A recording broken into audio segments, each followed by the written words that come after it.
Gabby Petito never goes outside. Gabby Petito. Gabby Petito murder case. Gabby Petito case. Gabby Petito's family.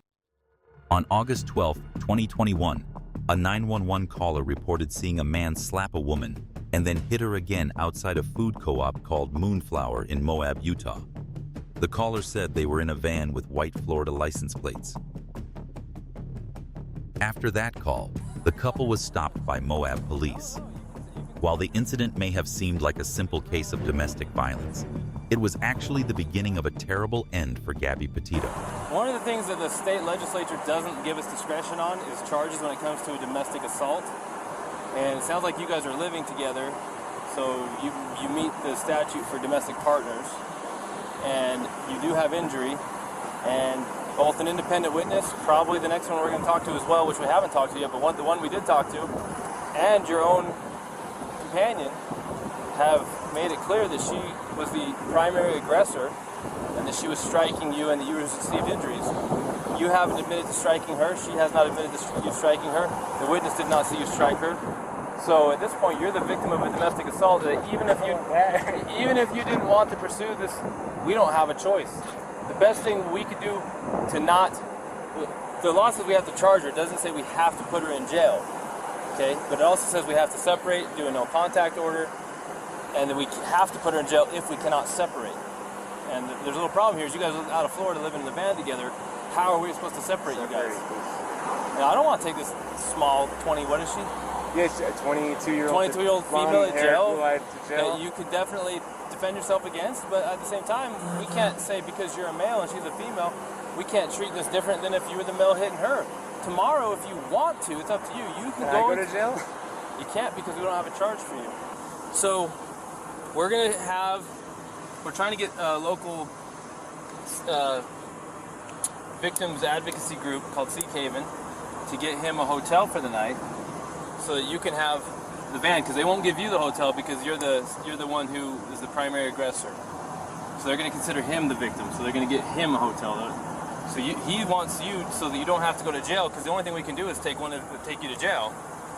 He says, well, so she doesn't have to go to jail, then I will accept Sea Haven's help if they'll give me a hotel, and then she can have the van, so she doesn't have to go to jail, she can just have a ticket. After this incident, the police told the couple that it would be best if they spent a night apart, and Laundrie was taken to a hotel while Petito stayed in the van. After spending a night apart, Gabby and Brian continued their journey the next day. This was going to be Gabby's last trip. So when had this trip begun? On July 2nd, 2021, Gabby Petito and her fiancé, Brian Laundrie, set off from New York.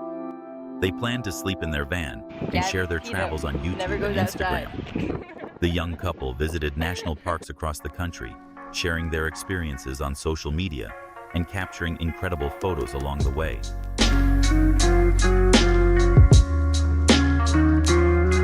But less than 2 months into their journey, on September 1st, Brian returned alone in the van to his home in Florida. Gabby had not posted anything on social media since August 27th. After not hearing from her daughter for a long time, Gabby's mother, Nicole Schmidt, reported her missing to the police on September 11th. Gabby's father, Joseph Petito, described his daughter's disappearance as like drowning with your hands tied behind your back, adding, "You can't describe it. There is nothing you can do. You can't control anything." On September 16th, the Petito family read a letter to the media, pleading with the Laundrie family to help find their daughter. "We believe you know where Brian left Gabby," the letter read.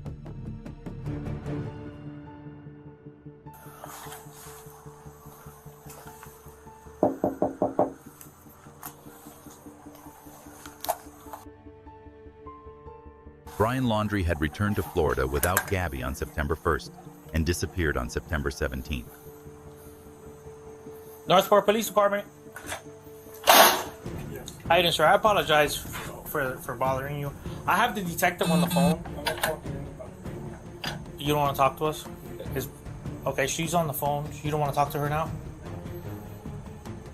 Okay, when was the last time that you saw Brian and Gabriel? Well, Brian is here. Brian is here? Yeah, and that's all I'm going to say. And that's what you're saying? Yeah, we have an attorney. They've been calling, I don't know. That's all I want to say. I don't know why some of the attorneys are aware Okay. they're calling, so when I give you his number. Whose number? The attorney's number? Yeah. Okay, I would like that, please, so I can give it to the detective. Thank you.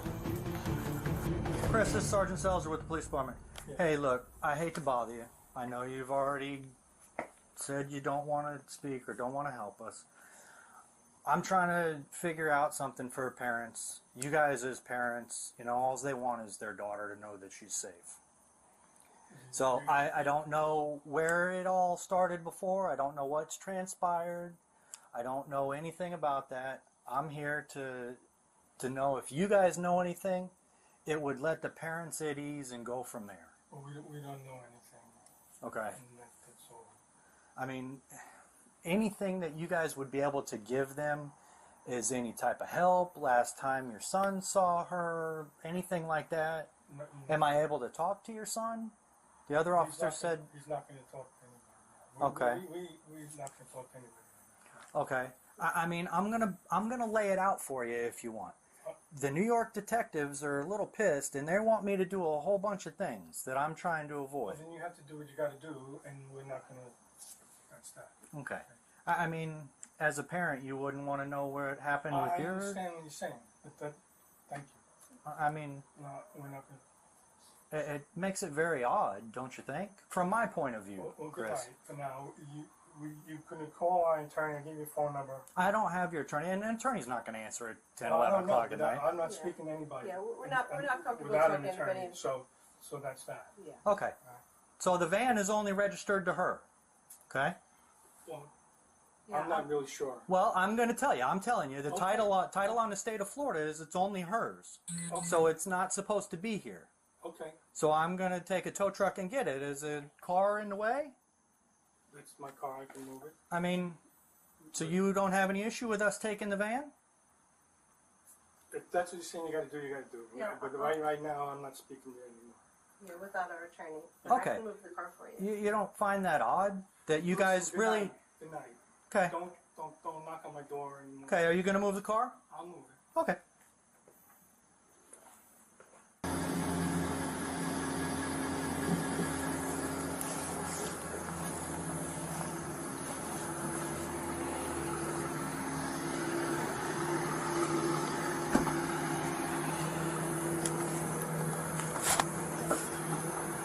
On September 21st, the FBI found Petito's body near Grand Teton National Park in Wyoming. Gabby was found strangled to death, and the only suspect was Brian Laundrie.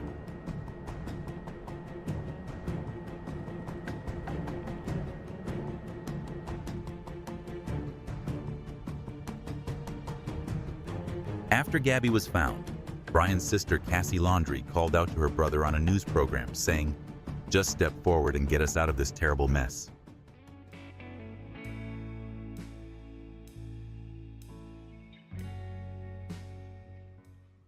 I love the van.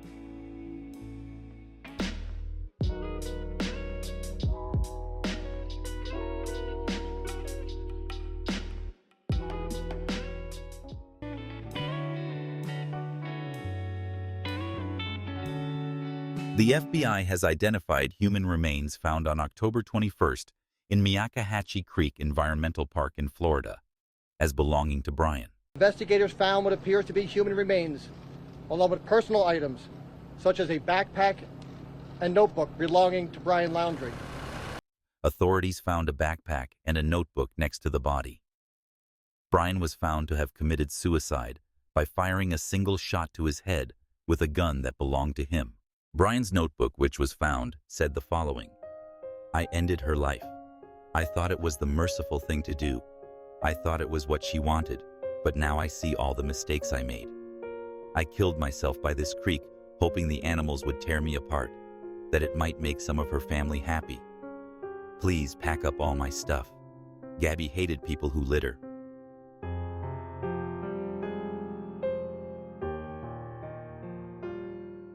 After the incident, a letter written by his mother was also found in Brian's backpack.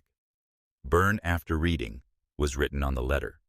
The letter read as follows: "I just want you to remember I will always love you, and I know you will always love me. You are my boy. Nothing can make me stop loving you. Nothing will or could ever divide us. No matter what we do, or where we go, or what we say, we will always love each other. If you're in jail, I will bake a cake with a file in it. If you need to dispose of a body, I will show up with a shovel and garbage bags. If you fly to the moon, I will be watching the skies for your re-entry. If you say you hate my guts, I'll get new guts. After the revelation of Roberta Laundrie's letter, she said it was written before her son's trip with Petito, and one of her lawyers issued a statement saying that the letter was in no way related to Gabby. But Petito's family disputed these claims.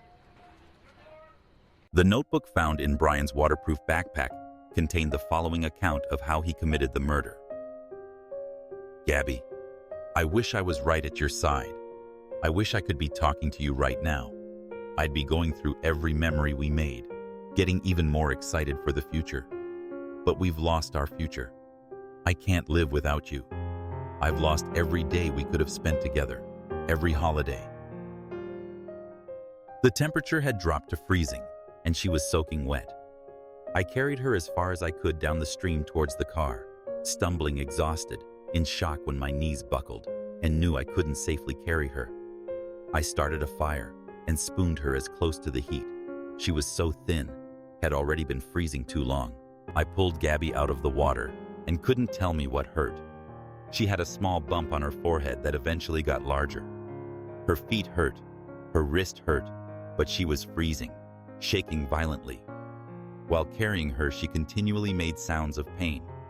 Laying next to her, she said little, lapsing between violent shakes, gasping in pain, begging for an end to her pain.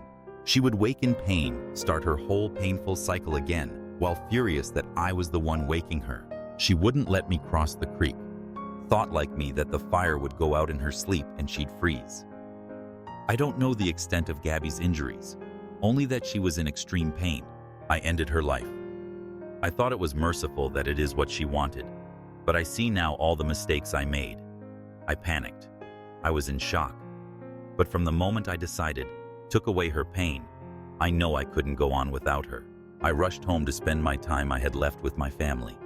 I wanted to drive north and let James or TJ kill me, but I wouldn't want them to spend time in jail over my mistake, even though I'm sure they would have liked to. I am ending my life, not because of a fear of punishment, but rather because I can't stand to live another day without her. I've lost our whole future together, every moment we could have cherished. I'm sorry for everyone's loss. Please do not make life harder for my family. They lost a son and a daughter, the most wonderful girl in the world. Gabby, I'm sorry. I have killed myself by this creek in the hopes that animals may tear me apart, that it may make some of her family happy. Please pick up all of my things. Gabby hated people who litter. There is breaking news in the search for Gabby Petito. Dr. Phil, Gabby Petito's family. Already shocking Gabby Petito murder case. Today in the Gabby Petito case. Gabby Petito's death has reverberated around the world, raising awareness about domestic violence. It has captured the attention of millions of people and had a profound impact on society. Her tragic death showed how domestic violence can be overlooked, and that the perfect lives portrayed on social media don't always reflect reality. It raised awareness around the world, highlighting the importance of recognizing danger signals in relationships early. Gabby's story is not only a tragedy, but also an eye-opening warning against femicide. Stay safe and see you in the next video.